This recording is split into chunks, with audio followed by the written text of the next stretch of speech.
The day I walked out with nothing, my CEO wife Luo Ningxuang threw a bank card right in my face. "There's 500k yuan in there. Take your little brat and get out." Her voice was ice cold and her eyes were full of pure disgust. I looked down at my daughter An, barely 4 years old, hiding behind me, gripping my pant leg for dear life. And then, I smiled. I was finally free. But I never expected that when I was out there hustling fried rice on the street, living my best life, that same woman would come crawling back with red eyes. Luo Ningxuang's cold voice cut through the air as she slid a divorce agreement across the table toward me.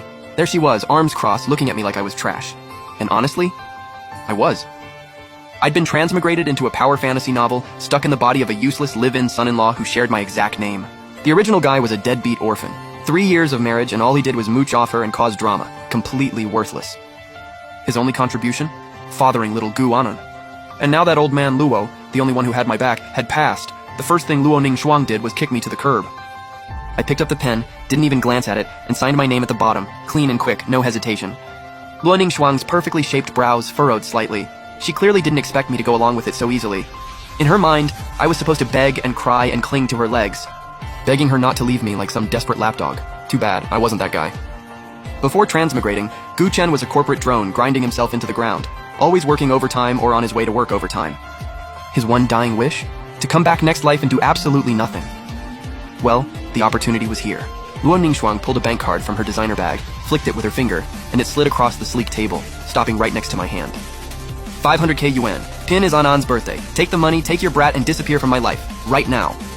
I looked down and saw that tiny little head peeking out from behind me. Big dark eyes filled with tears she was too stubborn to let fall. That was my daughter, Gu Anyan. She was clutching my pant leg, her tiny body trembling. She understood every word. My heart sank. A wave of rage shot straight through me. I stared daggers at Luo Ningxuang's flawless face, my nails digging into my palm. I wanted to cuss her out, flip the table, and throw that card right back in her face. But I took a deep breath and forced it all back down. Losing my cool over an NPC wasn't worth it. And besides, I had nothing right now. What was I gonna fight her with? I picked up the card and stood up. Anan tilted her head up, eyes all watery, looking at me. She whispered, "Daddy, does Mommy not want us anymore?" I crouched down, gently wiped the tears from the corner of her eyes with my thumb, and forced a smile.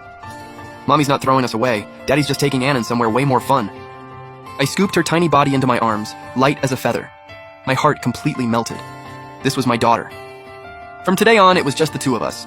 I held Anan tight, turned around and walked out, never looked back. Then her icy voice came from behind me. "Remember, don't ever show your face in front of me again, or don't blame me for what happens next." I didn't slow down, didn't turn around, just walked straight out of that suffocating mansion I'd been stuck in for 3 years. The second I breathed in the fresh outside air, I felt alive again. Peace out, Luo Ningxuang. Peace out, miserable rich boy life. Gu Chen is free. And right then, ding, a robotic voice chimed in. Distributing new player welcome pack. Received 10 million yuan startup funds. Received God tier skill. Master of all 8 culinary traditions. Congratulations, host. Max health unlocked, with hidden bonuses including an 8-pack, a V-cut, and let's just say some very impressive extra perks. I just stood there holding Anan, completely frozen. 10 million yuan, God tier cooking skills, and bonus perks. I looked down at my totally clueless daughter, then looked up at the sky.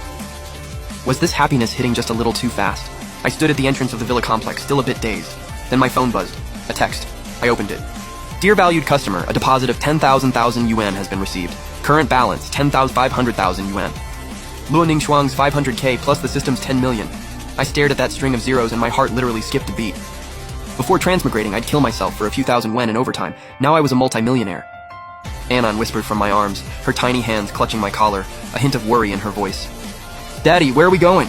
I snapped back to reality and gave her little nose a gentle tap. "Daddy's taking Anan to our new home, somewhere even better than this place." For real? Absolutely. I hailed a cab with her in my arms. 30 minutes later, I was standing inside a fully furnished luxury apartment, the city skyline glittering outside the floor-to-ceiling windows. "You like it here?" Anan kicked off her shoes and ran across the polished floors, laughing her little head off. "I love it! It's so big and so pretty!" Watching her like that, the last bit of darkness in my heart just faded away. For her sake, and for mine, I was gonna live better than ever. First order of business after settling in. Plan my laid-back empire.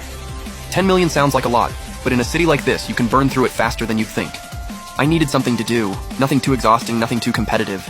Ideally, something that actually let me enjoy life. That's when the system's God-tier skill caught my eye. Master of all 8 culinary traditions. Sichuan, Shandong, Cantonese, Jiangsu, Zhejiang, Fujian, Anhui, Hunan, hundreds of recipes, cooking temps, seasoning ratios, all of it just hardwired into me. Crystal clear. I could practically smell every dish coming off the wok, that intoxicating soul-grabbing aroma. A bold idea started taking shape. Street food vendor. Think about it. Set your own hours, no boss, no rules. Make as much or as little as you feel like, flex your god-tier cooking skills, eat amazing food, and get paid doing it. It was literally the perfect lazy life career, tailor-made for me. I didn't waste any time. The next day, I took Anand to the market. Pots, pans, spatulas, oil, seasoning, all top of the line. Especially the ingredients. I reached out to an organic farm that supplied 5-star hotels and set up daily deliveries of the freshest, highest quality produce money could buy. Just the prep alone ran me close to 200k yuan. Anand tagged along the whole time, curious about everything. Daddy, what are we making? I patted her head. The most delicious food in the whole world. But will it make money? She tilted her little face up, a flicker of worry in her eyes. Anand doesn't need new toys when we can save the money. My heart ached. This kid was so grown up it hurt. I picked her up, put her on my shoulders, and said, Anand, Daddy's got this. I'm gonna make you the happiest little princess in the whole world. Anand nodded hard, wrapped her little arms around my neck, and planted a big smooch on my cheek. Everything was set. My laid-back street food empire was officially launching tonight. I picked a spot in an alley just off the busiest commercial street downtown. High foot traffic out of the main road's way. My food cart was clean and minimal. Natural wood counter, spotless gleaming cookware, and a little chalkboard hanging on the side. Written on it were just 3 words, golden fried rice. Price, 99 yuan a plate.